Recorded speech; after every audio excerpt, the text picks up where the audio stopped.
وبركاته. الحمد لله رب العالمين، والصلاة والسلام على سيد الأنبياء وأفضل المرسلين نبينا محمد وعلى آله وأصحابه أجمعين، أما بعد.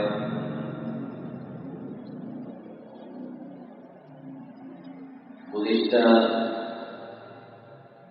دروس میں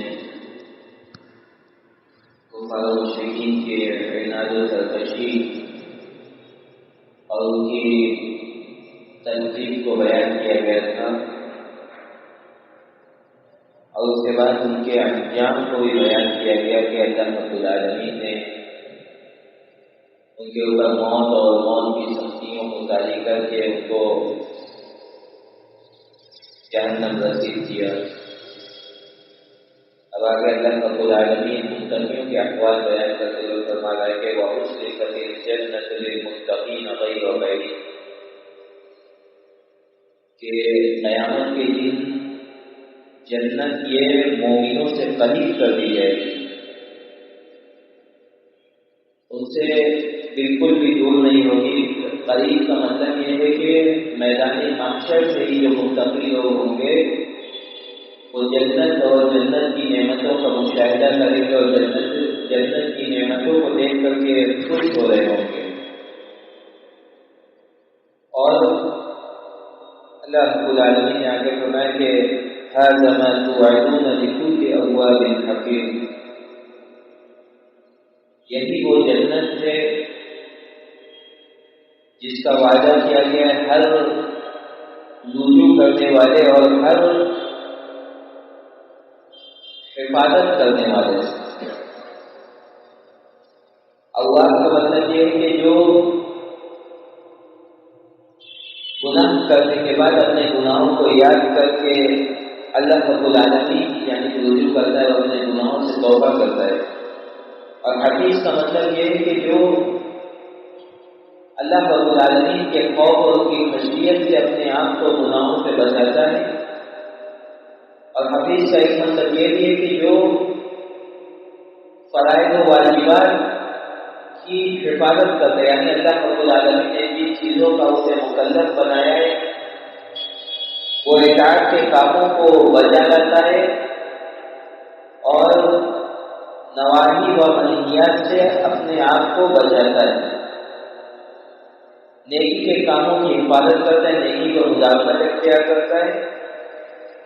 اور گناہ کے کام سے اپنے آپ کو بچاتا ہے. ایک مومن جب اللہ رب العالمین سے کی جانب رجوع کرتا ہے اور اپنے گناہ سے توبہ کرتا ہے تو گویا وہ اللہ رب العالمین سے عہد و پیمان کرتا ہے کہ وہ اب گناہ کی طرف نہیں کرے گا، اور اگر وہ اس عہد و پیمان کے بعد اگر دوبارہ وہ گناہوں میں مبتلا ہوتا ہے اور توبہ نہیں کرتا تو یہ عہد و پیمان کو توڑنا ہے. اور ایک مومن بندے سے اس بات کا تصور ممکن ہی نہیں ہے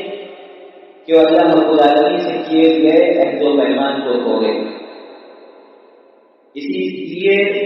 جنت کا وعدہ انہی متقیوں سے اور ان مومنوں سے کیا گیا جو اللہ رب العالمین سے کیے ہوئے عہد و پیمان کی حفاظت کرتے ہیں.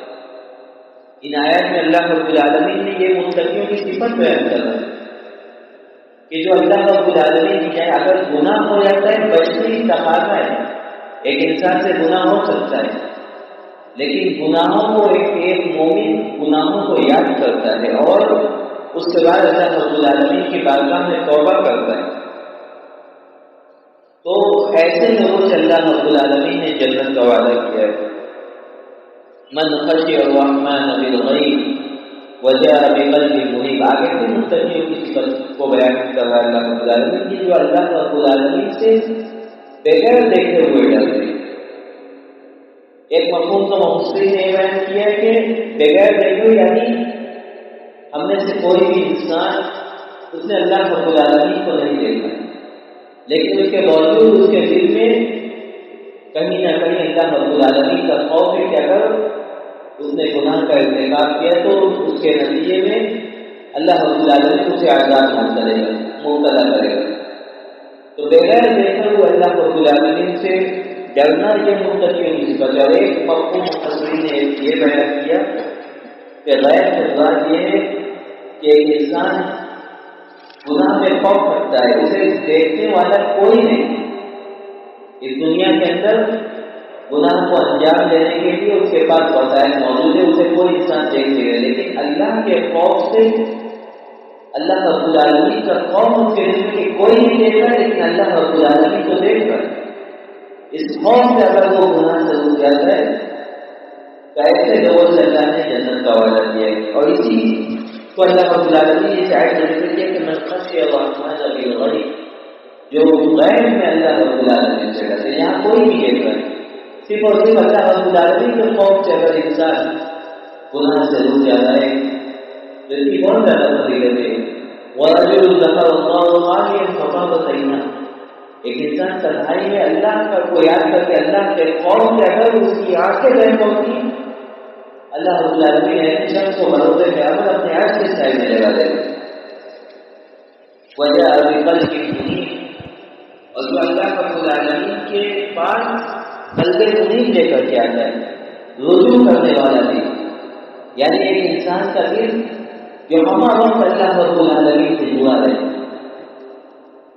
بسا اوقات انسان مسجدوں سے اس کا دل لگا رہتا ہے، نماز پڑھ کے آتا ہے، دوبارہ اس کا دل لگا رہتا ہے کہ دوبارہ آسان اور دوبارہ اللہ کی بارگاہ میں حاضر ہونے کا موقع۔ ایسے لوگوں کے لیے اللہ رب العالمین نے جنت کا وعدہ دیا ہے، جس کا دل اللہ کی جانب رجوع کرنے کے لیے اللہ کی جانب بالکل مائل رہتا ہے، اللہ رب العالمین کے لیے اس کا دل توقع رہتا ہے کہ اللہ رب العالمین کے اطاعت کے کاموں کو اپنے آپ کو لگائے۔ یہ متقیوں کی صفت بیان کی ہے کہ جو ایسا دل اللہ رب العالمین کے پاس لے کر کے آئے گا اس کے لیے اللہ کی جنتوں کو وعدہ ہے۔ ادخلوها بسلام ذلك يوم الخلود، انہی متقیوں سے کہا جائے گا کہ اس جنت میں سلامتی کے ساتھ داخل ہو جاؤ۔ سلامتی کے ساتھ داخل ہونے کا مطلب یعنی کہ دنیا کے اندر انسان اسے کوئی نعمت حاصل ہوتی ہے تو اسے ہر وقت خوف رہتا ہے کہ نعمت کہیں چھن نہ جائے، چاہے صحت و تندرستی کی نعمت ہو، چاہے مال و منال کی نعمت ہو، چاہے اولاد کی نعمت ہو، کوئی بھی نعمت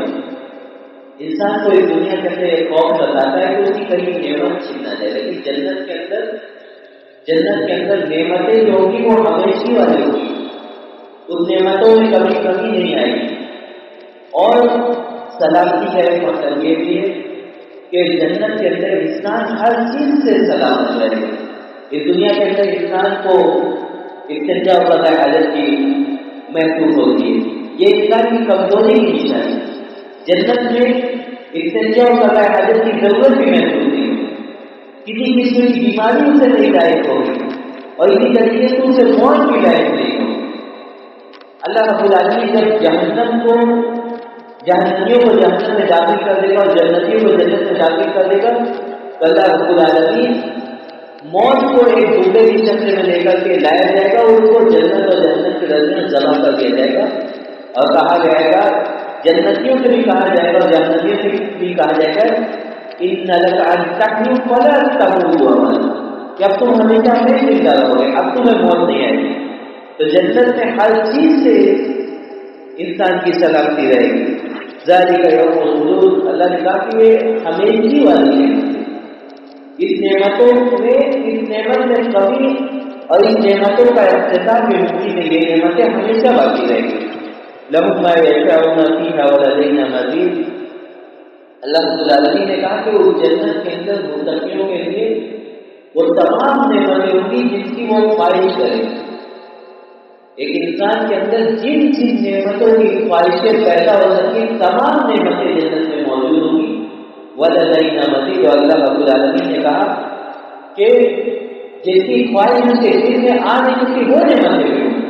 اس کی خواہش سے اوپر جا کر کے جو نعمتیں ہو سکتی وہ نعمتیں بھی اس کے لیے جنت میں تیار کی گئی۔ اور مفسرین نے وَلَدَيْنَا مَزِيدٌ کا مفہوم یہ بیان کیا کہ جنتیوں کے لیے تمام نعمتوں میں سب سے بڑی نعمت اللہ رب العالمین کا دیدار ہو۔ اللہ رب العالمین جب جنتیوں کو جنت میں داخل کرے گا تو اس سے پوچھے گا کہ کیا کوئی اور نعمت کی تم کو طلب ہے، کوئی اور نعمت کی تم چاہتے ہو، تو تمام جنتی ہے کہ اللہ رب العالمین تمام نعمتیں موجود ہیں. اب کسی اور نعمت کی طلب ہے ہی نہیں، کسی اور نعمت کی چاہت ہے ہی نہیں، تمام نعمتیں یہاں موجود ہیں. اس کے بعد حدیث آتا ہے کہ اللہ رب العالمین جنتیوں کو اپنے چہرے کا دیدار کرائے گا. اللہ رب العالمین کے چہرے کا دیدار جنت کے اندر یہ جنتیوں کے لیے سب سے بڑی نعمت ہے. اور جب اللہ رب العالمین جنتیوں کو اپنے چہرے کا دیدار کرائے گا تو تمام نعمتیں وہ ہو جائیں گی. اللہ رب العالمین کے چہرے کا دیدار کرنے کے بعد جنتی لوگ تمام نعمتیں بھول جائیں گے. اور یہ اللہ کے رسول صلی اللہ علیہ وسلم نے ایک دعا سکھائی، ایک دعا سکھائی جس میں اللہ کے رسول صلی اللہ علیہ وسلم نے اس دعا میں فرمایا کہ وَأَسْأَلُكَ لَذَّةَ النَّظْرِ إِلَىٰ وَجْهِكَ وَالشَّوْقَ إِلَىٰ لِقَائِكَ. اللہ رب العالمین ہمیں تیرے چہرے کے دیدار کی خواہش اور ان سے ملاقات کی خواہش. تو ایک جنتیوں کے لیے سب سے بڑی نعمت ہوگی کہ تمہیں اللہ رب العالمین کا دیدار نصیب ہوگا. وَكَمَا أَهْلَكْنَا قَبْلَهُم مِّن قَرْنٍ هُمْ أَشَدُّ مِنْهُمْ بَطْشًا فَنَقَّبُوا فِي الْبِلَادِ هَلْ مِن مَّحِيصٍ. اب یہاں سے پھر نبی علیہ السلام کو تسلی دی جاتی ہے کہ نبی اگر یہ لوگ آپ کو جھٹلا ہیں تو اس سے پہلے بہت ساری امتیں تھیں، اس سے پہلے بہت ساری امتیں انہوں نے بھی اپنے نبیوں کو لکھا، ہم نے ان کو ہلاک کر دیا. اگر یہ کفار مشرکین اگر یہ آپ کو لکھا یا اپنے آپ کو بڑا طاقتور سمجھیں ان کفار مشرکین کو سر نہیں کیا. لیکن ان سے پہلے قوم سمود قوم عاد یہ ان سے کہیں زیادہ طاقتور تھے، لیکن انہوں نے رسولوں کو جھٹلایا کرتا نے ان کو ہلاک و برباد کر دیا. پتہ قبول سے کیا اور کفار مشرکین کو اس انداز میں سر کیا کہ تم اپنے آپ کو بہت صحیح و فقیر سمجھتے ہو کہ تجارت کے معاملے میں کہ مختلف ممالک میں تم لوگ سفر کرتے. اس سے پہلے جو مدد کی ہے تم سے زیادہ ممالک کا سفر کرتی تھی تجارت کے سلسلے میں، لیکن جو اللہ کا عذاب ہے انہیں کہیں پناہ نہیں کی. اسی طریقے سے اگر تم بھی نبی علیہ السلام کی تکلیف کو نہیں چھوڑو گے تو اللہ کے عذاب سے تمہیں کہیں بھی پناہ ملنے والی نہیں ہے. ان فی ذلک لذکر لمن کان له قلب او القى السمع وهو شهید. اللہ رب العالمین نے کہا کہ اس میں نصیحت ہے جس کے سینے میں دل، یعنی جس کے سینے میں حاضر دل ہے، جو دل کام کرے، جو دل ہدایت کو قبول کرتا ہے، اس کے لیے تمام آیات میں نصیحت ہے. اور جو کام لگا کر کے سنتا ہے، جو قرآن کے معانی اور مطالب کو، قرآن کی تفاسیر کو، قرآن سے جو کچھ بیان کیا گیا قرآن کے دروس کو کام لگا کر کے سنتا ہے اور حاضر قلبی کے ساتھ سنتا ہے. ایک انسان اگر دین کی بات سن رہا ہے اور اس کا دل و دماغ حاضر نہیں تو اس کا ہونا نہ ہونا برابر ہے. اور ایک وہ انسان جو قرآن کی باتیں، جو دین کی باتیں سن رہا ہے اور اس کا عمل نہیں کر رہا تو اس کا بھی ہونا نہ ہونا برابر ہے. اسی لیے اللہ نے کہا کہ اس میں نصیحت ان کے لیے جو حاضر دل کے ساتھ یعنی جن کا دل ہدایت کو قبول کرتا ہے اور جو اتنے غور میں سنتا ہے کہ سنا ہے تو اس پر وہ عمل نہیں کرے گا. یہ باتیں بیان کی جاتی ہیں سننے کے لیے بلکہ عمل کرنے کے لیے.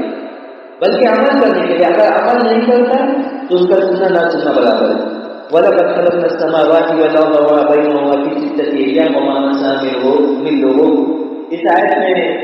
یہودیوں کے ایک عقیدے کی اللہ رب العالمین تردید کر رہے ہیں. یہودی کہا کرتے تھے کہ اللہ رب العالمین نے آسمان و زمین اور ان کے درمیان کی تمام چیزوں کو 6 دن میں پیدا کیا اور اس کے بعد 7ویں دن اللہ رب العالمین نے آرام فرمایا. 7ویں دن اللہ نے آرام فرمایا، اسے یوم الاستراحہ وہ کہتے ہیں کہ ایک دن اللہ رب العالمین 6 دن میں آسمان و زمین کے درمیان کی تخلیق کی اور اس کے بعد آرام کیا. اللہ نے اسی کی تردید کی کہ وَلَقَدْ خَلَقْنَا السَّمَاوَاتِ وَالْأَرْضَ وَمَا بَيْنَهُمَا فِي سِتَّةِ أَيَّامٍ کہ ہم نے آسمان و زمین اور کی تمام چیزوں کو 6 دن کے اندر پیدا کیا. وَمَا مَسَّنَا مِن لُغُوبٍ اور مجھے تھکان نے چھوا ہی نہیں. یعنی تمام چیزوں کو پیدا کرنے کے بعد اللہ رب العالمین تھک جائے یہ اللہ رب العالمین کی صفت نہیں. اللہ نے کہا کہ مجھے تھکان پہنچی نہیں،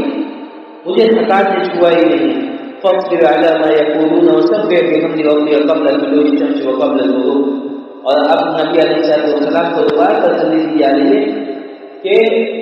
یہ لوگ جو یہ کفار مشرکین جو کہہ رہے ہیں یہ بات بعد موت کا انکار کر رہی ہے، مرنے کے بعد دوبارہ اٹھائے جانے کا جو انکار کر رہے ہیں، آپ کی رسالت کی تکلیف کر رہے ہیں، یہ جو کہہ رہے ہیں آپ ان پر صبر کیجیے۔ اس میں ایک داعی کے لیے نصیحت ہے کہ ایک داعی اور مبلغ اگر دین کی دعوت تبلیغ کر رہا ہے، اسے بہت ساری باتیں لوگوں سے سننی پڑ سکتی، تو اسے ان باتوں پر صبر کرنا ہے۔ وَسَبِّحْ بِحَمْدِ رَبِّكَ قَبْلَ طُلُوعِ الشَّمْسِ وَقَبْلَ الْغُرُوبِ، اور آپ اللہ رب العالمین کی تسبیح اور تحمید، اس کی حمد بیان کیجیے سورج کے نکلنے سے پہلے اور اسی طریقے سے سورج کے غروب ہونے سے پہلے۔ مفسرین کہتے ہیں کہ یہاں تسبیح و تحلیل سے مراد عام تسبیح و تحلیل بھی ہو سکتی ہے، اور اکثر مفسرین نے کہا کہ یہاں سورج کے غروب ہونے سے شروع ہونے سے پہلے تسبیح جو بیان کی گئی، اس سے مراد فجر کی نماز ہے، اور سورج کے غروب ہونے سے پہلے جو تسبیح کی بات کری اس سے مراد عصر کی نماز۔ معراج سے پہلے دو نمازیں فرض تھی، ایک فجر کی نماز، ایک عصر کی نماز۔ اگرچہ معراج کے بعد 5 نمازیں فرض کی گئی، اس کی نوعیت بدل گئی، لیکن یہ دو نمازیں معراج سے پہلے بھی فرض تھیں۔ اور اس کے بعد اسی کا تذکرہ اللہ نے کہا کہ آپ تسبیح بیان کی، یعنی نماز پڑھیے سورج کے شروع ہونے سے پہلے اور سورج کے غروب ہونے سے پہلے، یعنی فجر اور عصر کی نماز۔ وَمِنَ اللَّيْلِ فَسَبِّحْهُ وَأَدْبَارَ السُّجُودِ، اور رات کے کچھ حصے میں بھی اللہ کی تسبیح بیان کیجیے۔ مفسرین کہتے ہیں کہ اس سے مراد تہجد کی نماز ہے، اور نبی علیہ السلام کے اوپر معراج سے پہلے بھی تہجد کی نماز فرض تھی۔ اسی کی طرف اللہ رب العالمین نے اشارہ کیا کہ آپ رات کے کچھ حصے بھی یا پوری رات اللہ کی تسبیح بیان کیجیے، وَأَدْبَارَ السُّجُودِ، اور ہر نماز کے بعد۔ مفسرین کہتے ہیں کہ ہر نماز کے بعد تسبیح کے بعد وہی جو لوگ تسبیح پڑھتے سبحان اللہ والحمدللہ واللہ اکبر، یہ تسبیح ہوا ہے۔ اور بعض مفسرین سے اور بلکہ بعض صحابہ کرام سے یہ بات مروی ہے کہ نماز کے بعد کی تسبیح کے مراد یہ مغرب کے بعد جو 2 رکعت سنت ہے وہ مراد ہے۔ اس سے مغرب کے بعد جو 2 رکعت سنت ہے اس کی اہمیت کی باتیں ہوتی ہیں۔ حضرت علی رضی اللہ عنہ اور حضرت عبداللہ بن مسعود رضی اللہ عنہ وغیرہ کا ایک قول کہ بعد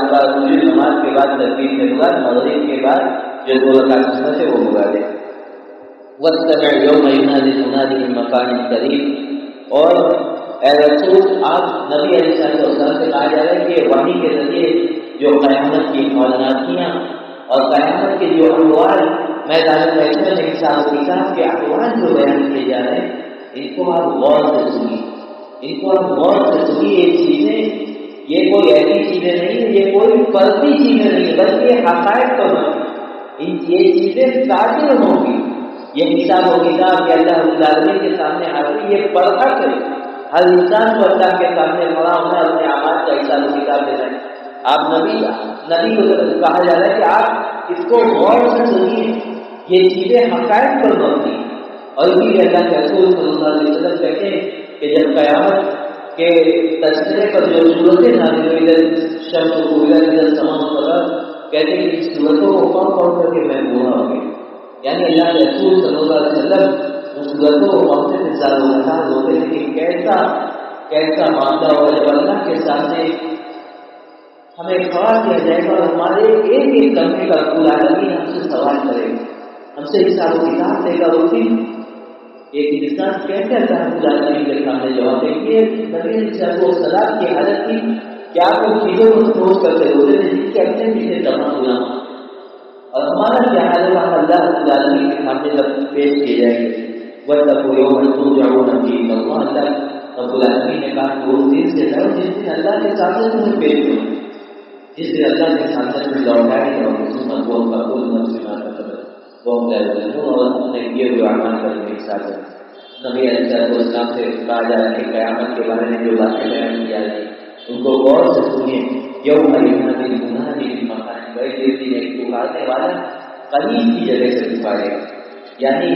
جب قیامت برپا ہوگی اور سور میں جب پھونک مارا جائے گا تو روایت میں آتا ہے حضرت جبریل امین آواز کے ساتھ لوگوں کو میدان محشر کی طرف بھاگے، اور قریب کی جگہ سے مراد اللہ نے یہ دیا ہے کہ یعنی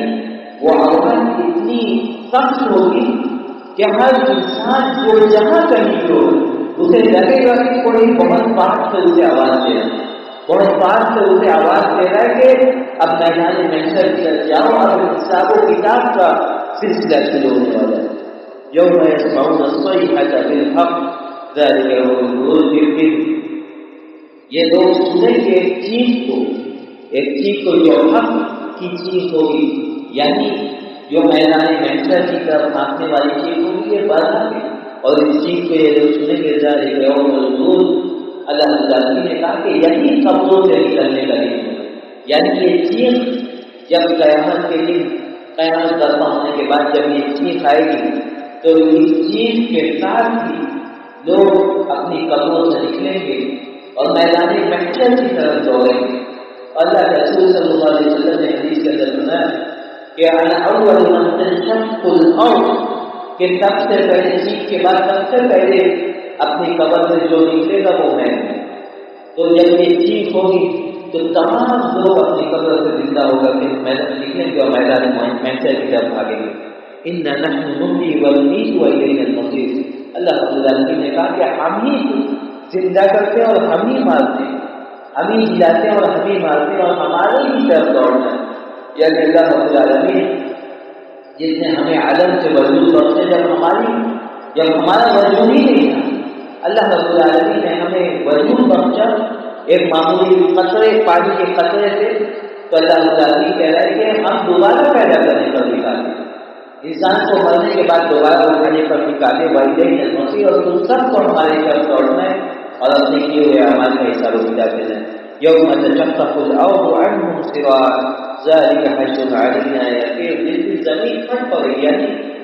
جب چیخ آئے گی تو قبر یہ پھٹ پڑے گی اور ہر انسان اپنی قبر سے نکلے گا اور تیزی کے ساتھ، کیا کی خبرا کر کے نکلے گا اور دوڑتا ہوا تیزی کے ساتھ میدان محشر کی طرف بھاگے گا۔ ذالک حشر علینا یسیر، اللہ نے کہا کہ میدان محشر کے اندر جمع کرنا تمام انسان کو، اس دنیا جب سے بنی تب سے لے کر کے قیامت تک آنے والے تمام انسان کو میدان محشر کے اندر جمع کرنا، اللہ نے کہا کہ یہ میرے لیے بہت اچھا ہے۔ ذالک حشر علینا، تمام لوگوں کو میدان محشر کے اندر جمع کرنا یہ اللہ رب العالمین کے لیے بڑا ہی آسان ہے۔ نحن اعلم بما یقولون وما انت علیہم بجبار، یہاں پر نبی علیہ السلام کو تسلی دی جا رہی ہے کہ نبی یہ لوگ جو کہتے ہیں ہم جانتے ہیں، یہ لوگ قیامت کے ممکن ہے اس کے بارے میں جو باتیں کہتے ہیں، آپ کے اوپر جو بہتان لگاتے ہیں، آپ کے بارے میں جو باتیں کہتے ہیں، یہ ساری کی ساری چیزیں اللہ رب العالمین کہہ رہے ہیں کہ میرے علم میں وما انت علیہم بجبار، آپ کا کام تو صرف دعوت و تبلیغ کرنا، آپ کا کام تو صرف دعوت و تبلیغ کرنا، دین کی باتیں لوگوں تک پہنچانا۔ وما انت علیہم بجبار، آپ لوگوں کو مجبور نہیں کر سکتے، آپ لوگوں کو مجبور نہیں کر سکتے۔ کوئی انسان اگر وہ ہدایت کے راستے پر ہے، آپ مجبور کر دوں کہ ہدایت کے راستے پر نہیں لا سکتے، یہ آپ کا کام نہیں، آپ کا کام صرف دین کی باتیں پہنچانا ہے۔ اب انسان اس کو قبول کرتا ہے، اس کو اپناتا ہے یا نہیں اپناتا ہے، اس کے ذمہ دار آپ نہیں ہیں۔ فذکر بالقرآن من یخاف وعید، آپ بس قرآن کے ذریعے ان لوگوں کو نصیحت کیجیے جو لوگ قیامت کے دن سے، وعید سے، اللہ کے عذاب سے، جہنم سے ڈرتے، جن کے دل میں اللہ رب العالمین کا عذاب اور اس کی سزا، اس کے عذاب اور جہنم کا ڈر جن کے دل میں، آپ ان کو قرآن کی آیات کے ذریعے نصیحت کیجیے۔ یعنی نبی علیہ السلام سے نصیحت کی جاتی ہے کہ آپ ان لوگوں کے پیچھے زیادہ اپنا وقت برباد نہ کیجیے جو بعض لوگوں کے ممکن ہے، جو اللہ کو نہیں مانتے، جنت و جہنم کو نہیں مانتے، کتاب و کتاب کو نہیں مانتے، بلکہ آپ ان لوگوں کو نصیحت کیجیے جو اللہ رب العالمین کے توحید کا اقرار کرتا ہے، جو بعد موت کا اقرار کرتا ہے، جو مرنے کے بعد دوبارہ اٹھائے جانے کا یقین رکھتا ہے، ان لوگوں کو آپ قرآن کے ذریعے نصیحت کیجیے۔ ہم اللہ رب العالمین سے یہ دعا کریں کہ اللہ رب العالمین ہمیں قرآن کی آیات کو پڑھنے، اس کو سمجھنے، اس میں غور و فکر کرنے کی توفیق عطا فرمائے۔ وصلی اللہ علی نبینا محمد وعلی آلہ وصحبہ اجمعین۔